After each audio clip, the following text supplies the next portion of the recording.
A leader is one who knows the way, shows the way, and guides the way. So, in today's Backstory podcast, we have Krishna Kumar, who is leading 5 different ventures. And from him, let us learn how to ideate your company, how to scale your company, and how to manage your company.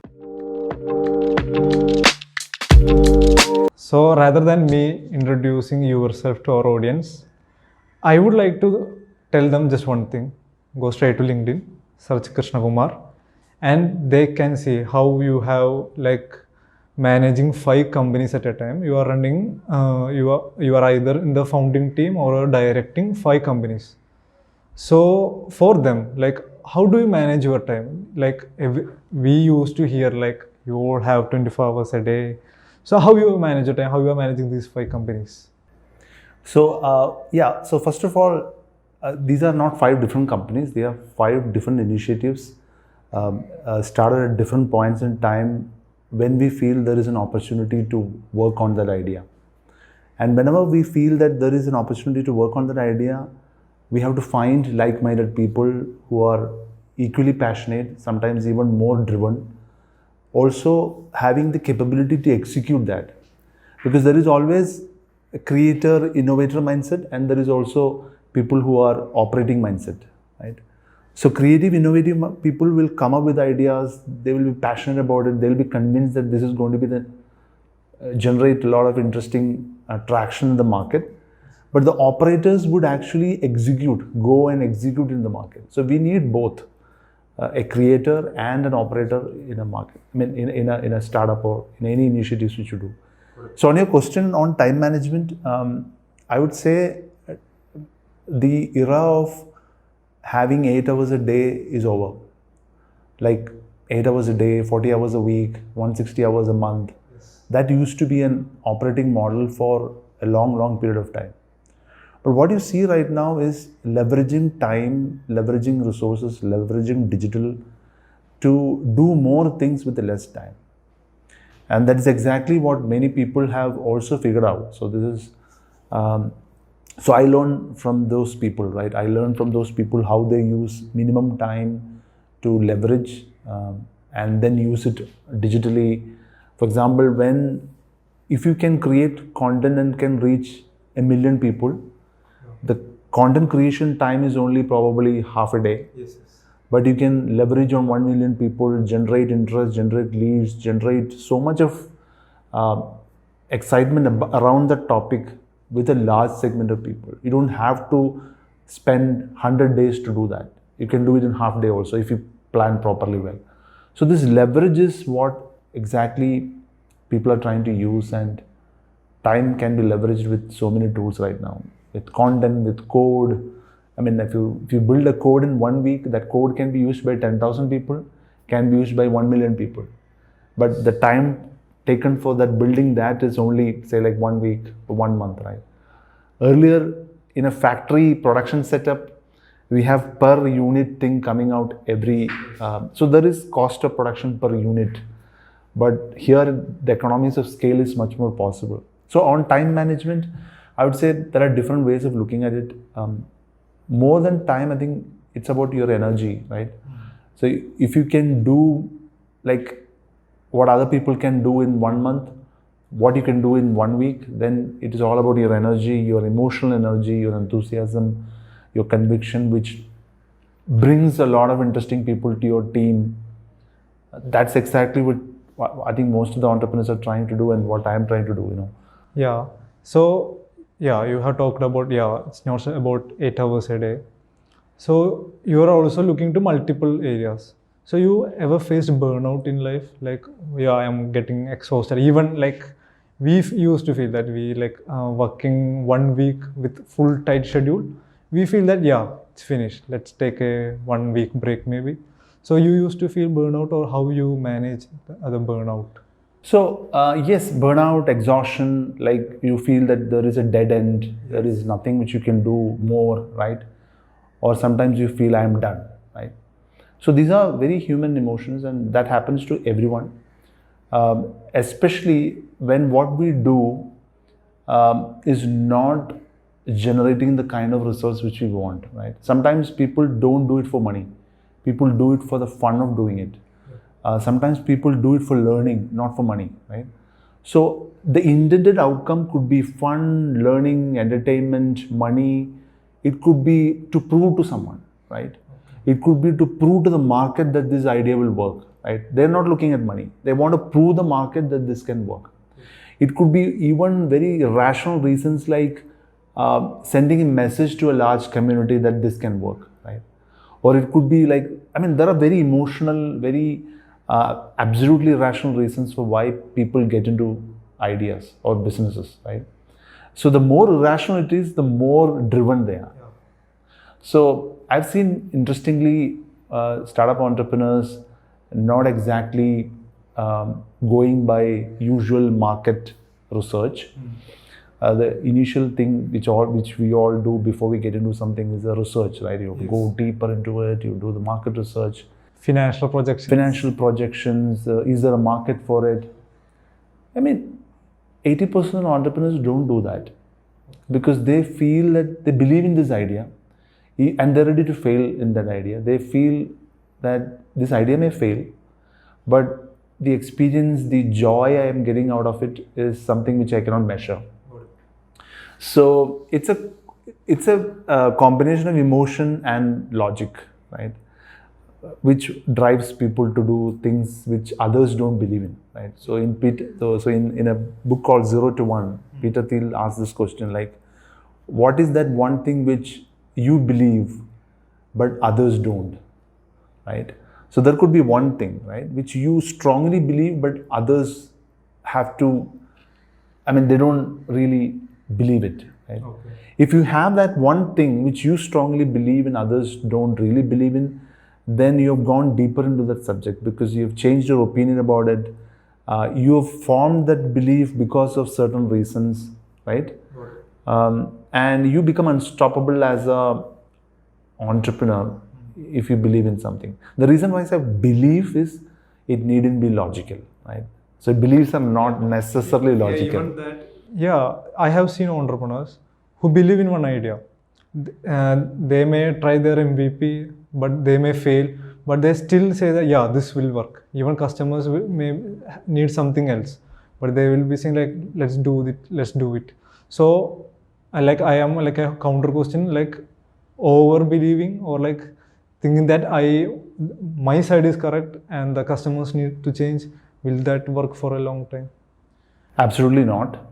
So the reason why entrepreneurs will learn from hard experiences. So there is no other way to learn something other than through harder, clear experiences which kind of take you through suffering, right?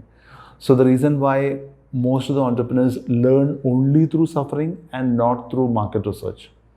So when they learn, so for example, I've seen people with a lot of passion building products, right?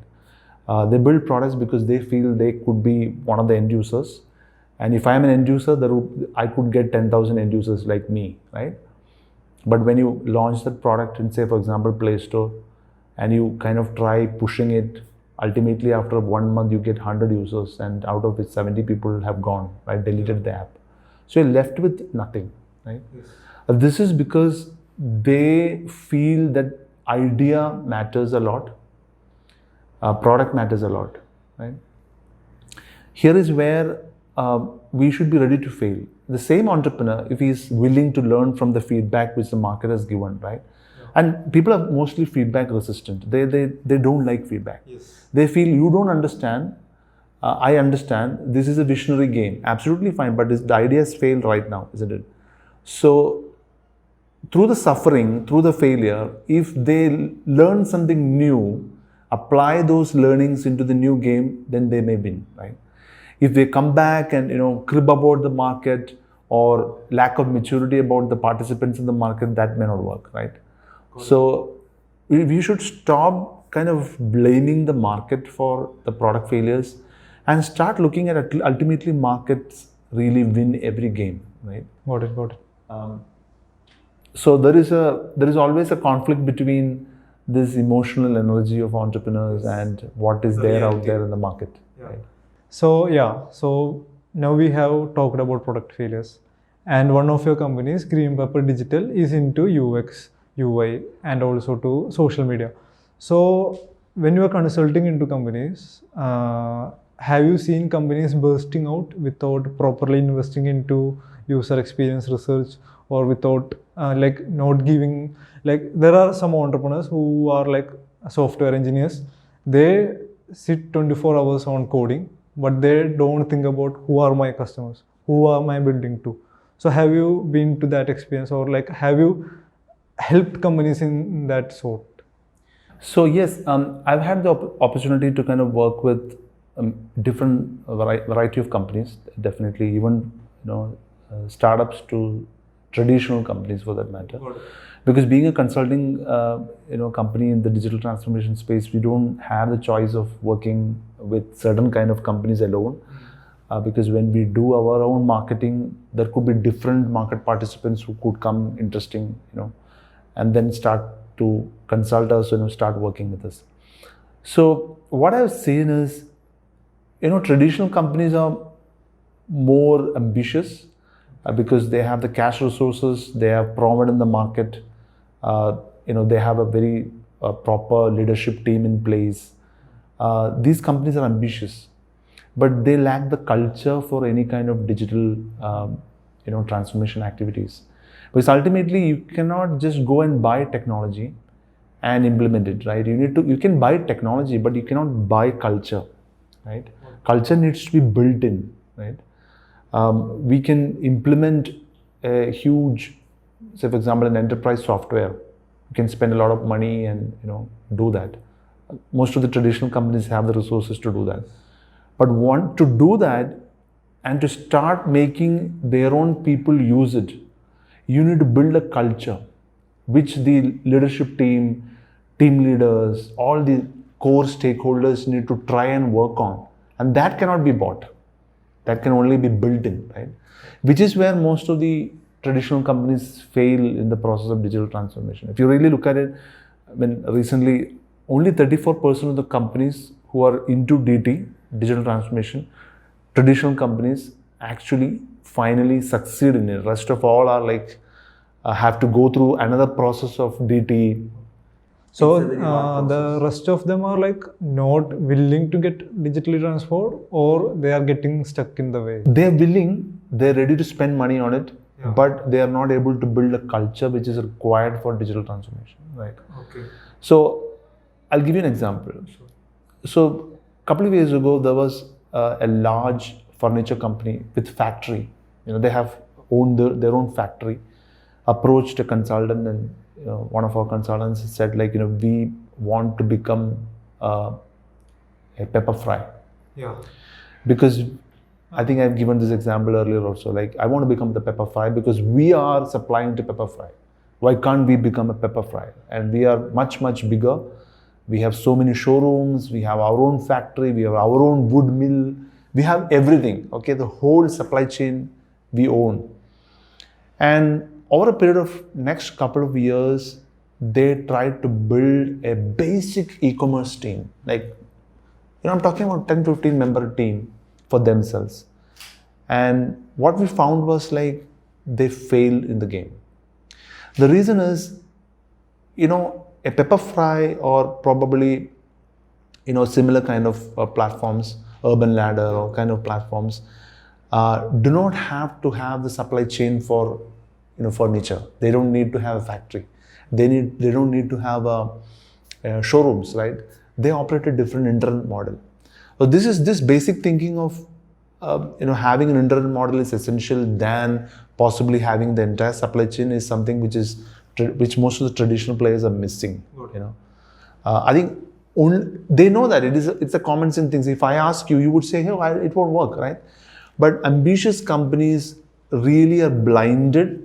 They don't see it because they feel it is possible. If they can do it, I can do it. Right? That's the kind of thinking they have, right? Yeah. So then, looking future, then what will be the scope of traditional companies? Should they do what they are doing, or should they entirely switch on to digital?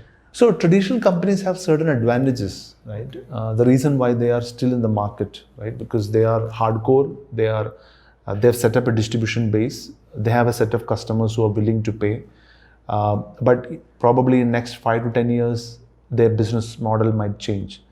But this is the reason why most of the traditional companies, even in internet, you have, say, for example, Adobe is a slightly traditional company buying Figma. Because Figma is the real internet company with the web interface for designers, making the whole design process easy for them. Whereas Adobe is a very heavy, hefty kind of a company compared to probably Figma. The reason why Adobe has bought Figma is a classic example of, you know, they know that traditional things won't work anymore. They have to get a base of a large. Yeah, even in India, if you say Reliance, they are buying out every startups in e-commerce. They have purchased Dunzo, then to all the field, like they are not venturing themselves. They are buying the leaders. So indirectly they are into the market. So as you told, yeah, it will work. Then like I have gone through Greenpepper. You are also into hiring, like basically to HR. So I like in my after plus two, my parents, my like everyone used to say you should get into IIT, you should get into IIM, you should get that label. Like if you are an IITian, you can get anywhere. So when you are hiring, do you look on to these labels, or is there something else that keeps the best talents out of the crowd? So Greenpepper is hiring on behalf of our employer clients. So we don't hire for ourselves.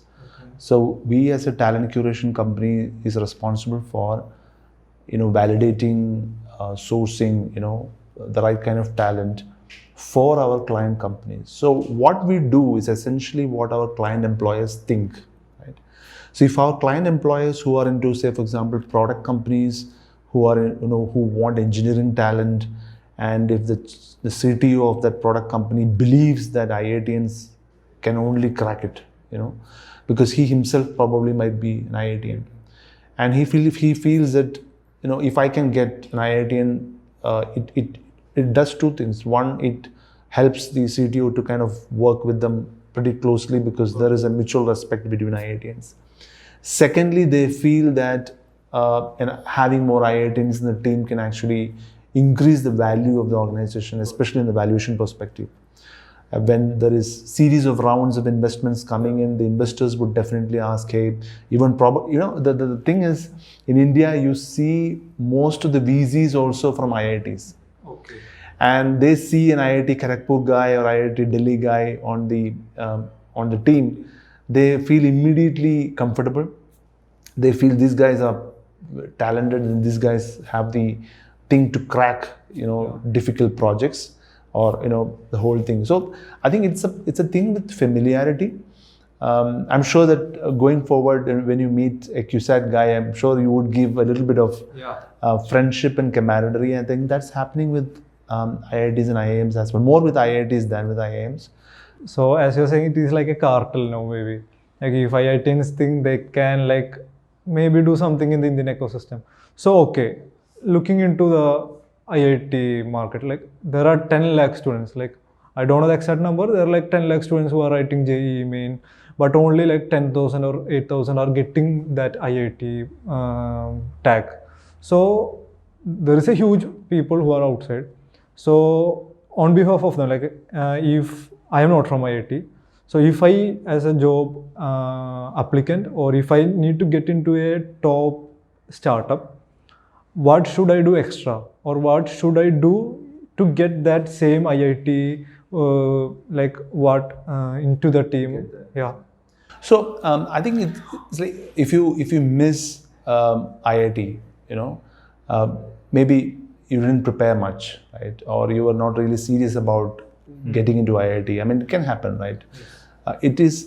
Most of the people miss out IIT. They feel they could have prepared a little bit more, right? Or they feel that, in that age, if somebody really pushed me, I would have done it, right? So people miss out opportunities in different segments, different parts of life.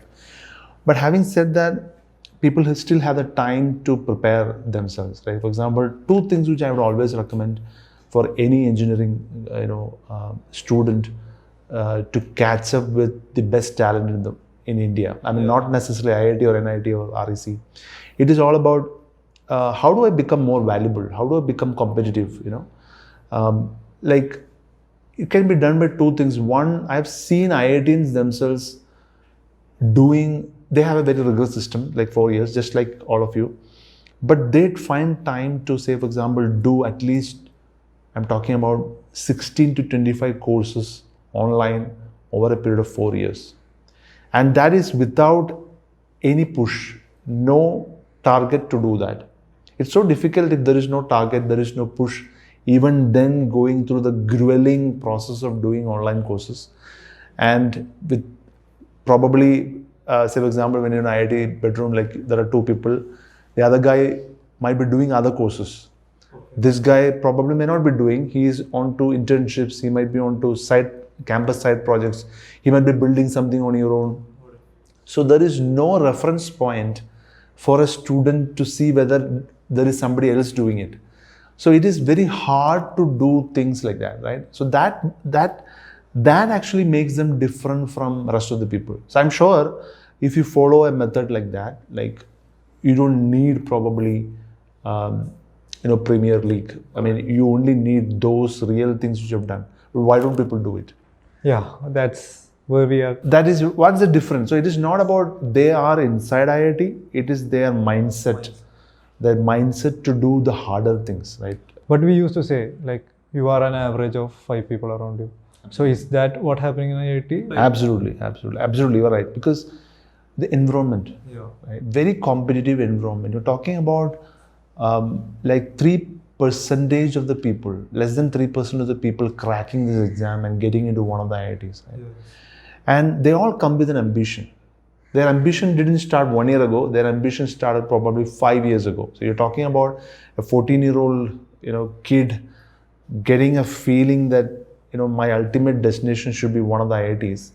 And at the age of, say, like 18, so you have 4 years of intense, preparation, dreaming, and all those. I mean, your nervous system is preparing yourself for the IIT, and you finally arrive there, and it's not easy. So you feel that they're enjoying life there? Not necessarily, because they feel intense pressure because of extremely smart people, intelligent people around you, and they don't get to interact with other people.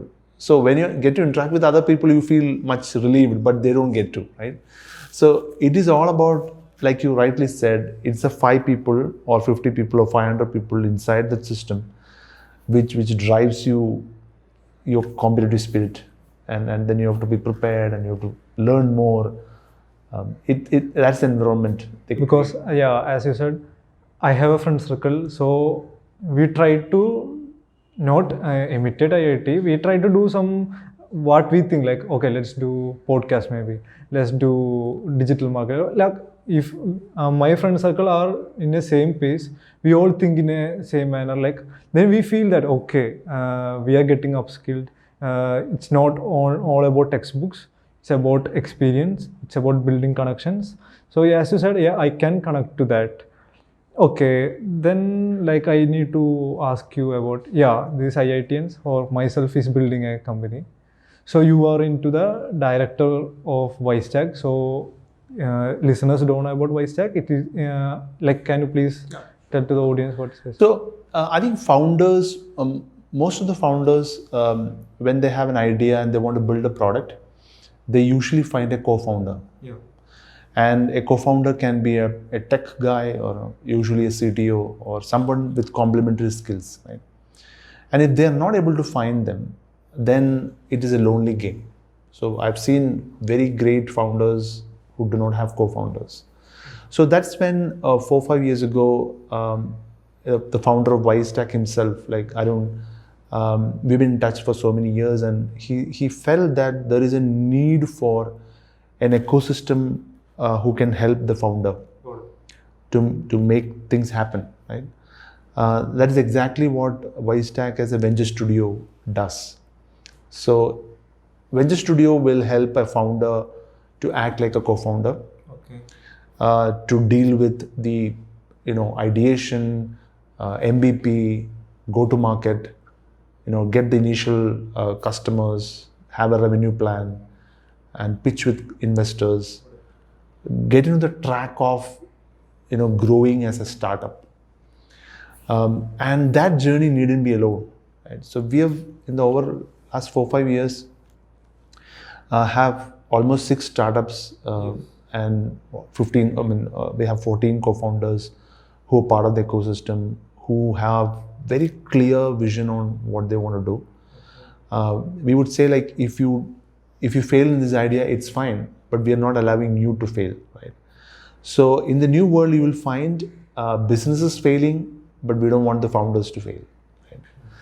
In the earlier world, 25 years ago, there are a lot of businesses fail. Along with that, founders also failed.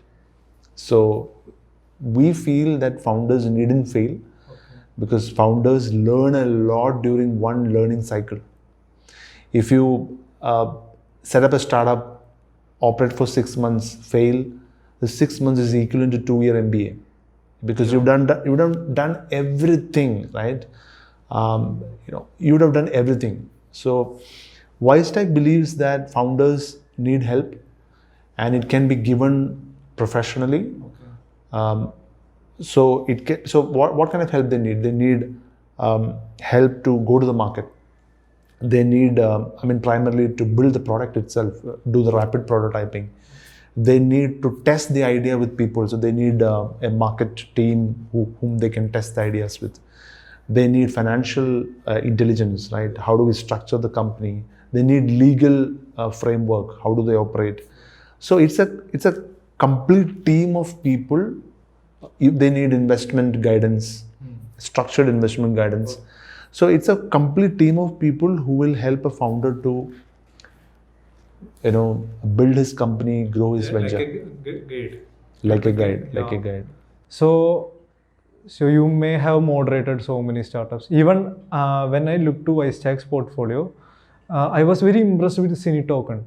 It is a company. It's it helps to fund a film in a NFT. Like, it's totally futuristic. So what are the criterias as an investor? You look in a company, like, okay, this has the potential to be the next node. It has a potential to go, move ahead. So what are the things you look in a startup?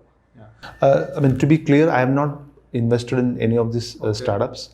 I have my own initiatives and ventures. So for an investor, we are giving a curated place. If you're an angel investor, you're so confused because market is so huge. Yes. Probably you don't know much founders, or even if you know some founders, you might invest in a relationship basis, right? You don't know whether the business model is good or not. You don't even know whether the founder is having that enthusiasm. Maybe. Yeah. So you blindly bet on people. Yes. Because most of the bets become very blind, in angel investing space. So this is where we feel that we need a set of founders, we need a set of founder-driven startups whom we can present to potential angel investors. And angel investors have a curated list. This is not a wild list. Okay. It's not a wild list. It's a curated list of startups and founders who have gone through a process of our validation, right? And of course, we have clear validation parameters, and they get a curated list. I think that's the biggest advantage for the probability of the founders doing better than other founders are much higher. I'm not saying successful, because ultimately startups fail. 95% of startups fail. So I don't want to tell you that all startups are going to make money for you. But there is a way of using startups as a stepping stone of getting into a world where you can create wealth. That is exactly what Wisetack is trying to do. So you said 95% of startups are failing, which is very bad, or very to the team. So if I think I am a founder, I have a good idea.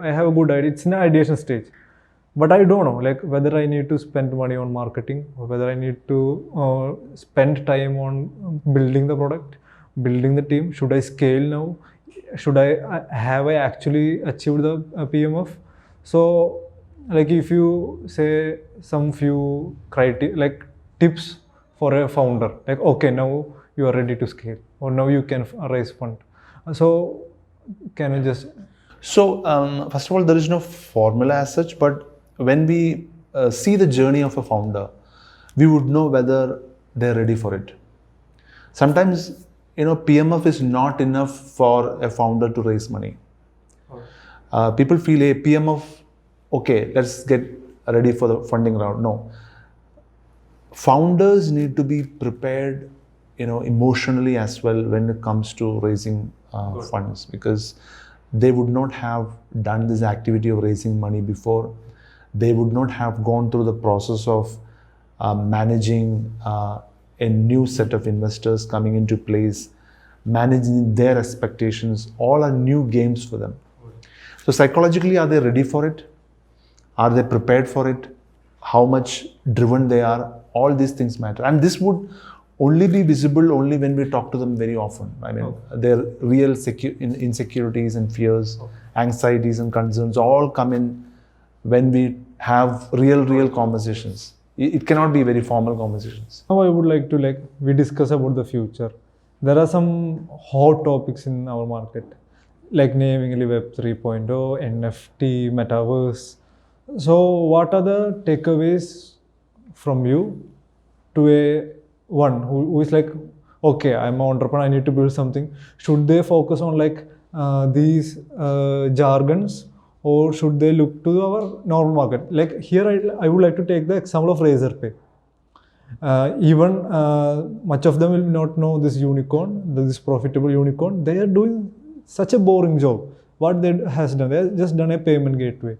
But this has get a solid surface for every startups to work on. So where are the opportunities in India? Should they look to the what the West say, like the future, or is India full of opportunities?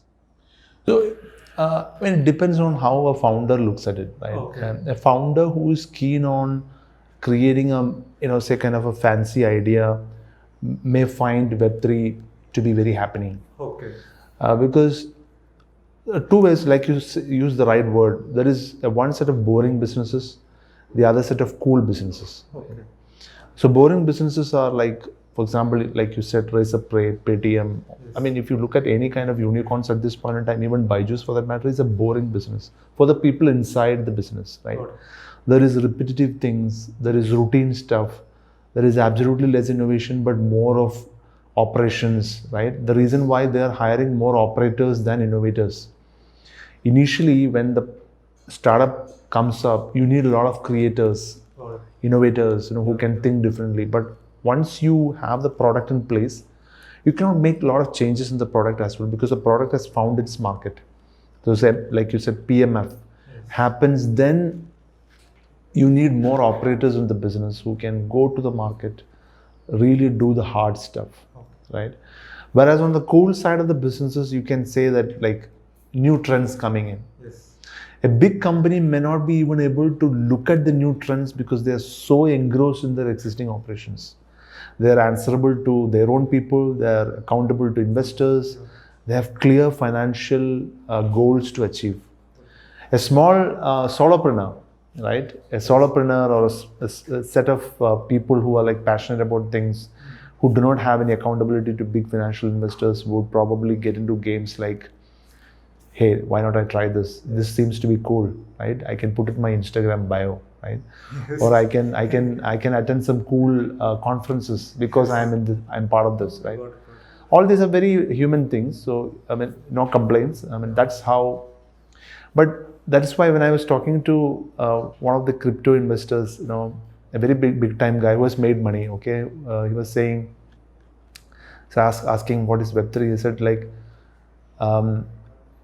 the only people who are going to make money in Web3 in the next couple of years would be the people who are going to teach Web3, and also people who run conferences in Web3. Rest of people are going to lose. The conference will be titled like the Web 3.0, but there will be nothing related to Web 3 maybe. I have seen many conferences, especially on AI. They will be saying it's on AI, machine learning, data science. They will be using the jargons, but it's just simply a normal thing. Yeah. And you don't find any ML guy or a real data scientist or an AI guy attending these programs. You would find aspirational people, right? People who want to get into it, people who don't know what this is, right? those are guys who are attracted to conferences and for that matter a little bit of book courses also, because courses are good because you get an idea about what it is, but most of these people who get into these conferences are like people who want to do networking, who want to try their luck, in terms of finding someone who will become my co-founder or an intern or an investor. You never know, right? So it's all about increasing your surface area of luck more and more. And it's not bad, it's good actually, because creatively you have to find your own opportunities. But Web3 has not reached a level where it can have opportunities for a large segment of people. Of course, there is a buzzword going around. People are learning it. It may take a long time. Yeah. So now we have discussed almost everything a founder should look into a company, but we have missed one thing in common. That's what now buzzing in the market. That's work culture. There are news saying that Byju's are going to lay off. Layoff means like their life is in a pause now. 12,000 employees are getting layoff. And also in Ola, the work culture is like new news are coming on day. So I have mentioned this earlier, like founder, he has the capability, as you said, he has the talent, but he missed the one major thing, that is managing the people or driving everyone to a same emotion, a same vision. So as a founder, we are talking about founders, how to ensure that the work culture, like I have the enthusiasm to do the work, how to make my surrounding, my team to work on that vision, to give the same enthusiasm, same power to them? Very hard actually. Founders are like finding this whole thing of giving purpose to their people, even to the core team. Okay, so 3 levels of looking at this. One, founder, co-founder. Then you have the core team. Then after that you have the other layer of people coming in, the branches. like, and then you have the whole workforce. I'm talking about over a period of time. It's very difficult to make my vision yours also. Even if I communicate it every day, okay, even if I repeat it, it won't become your vision, right? Ultimately, you are incentivized, probably any team member would be incentivized about the opportunity. So you miss out on, if I don't share the vision with you, but I want to share the opportunity with you, right? So basically people are incentivized, and incentives basically determine the behavior of people. So there are some people who are incentivized by the purpose. I have a larger purpose to do, and EdTech is going to grow, and millions of people are going to benefit from my product. The other thing is, this product might do well, and in a couple of years I might get a 100% hike on another company, and that's my incentive. Other people would think that I'm going to get ESOP, and this company may become a unicorn, and I can convert my ESOP into money, right? At the right point in time. So the incentive of each member in an organization differs. And this is a hard realization which founders would understand much later. Initially, they would find the intense people in their core team, and by the time the organization expands, you will find members with diverse incentives coming in. It's a reality, right? We cannot deny that. But holding to the vision, the purpose, communicating it regularly, creating that awe-inspiring tribe level leadership is something which we see very, very rarely. And if someone has done it, I'm sure that their organizations can attract better talent. They do much bigger things than other people would do. Not many people will leave the organization fast, right? And you create a culture of collaboration. And the moment you enter the office, you understand that people are happy, right? And that is what now startups are missing. So like, thank you for being to the podcast. It's a great pleasure for me. Thank you. Yes.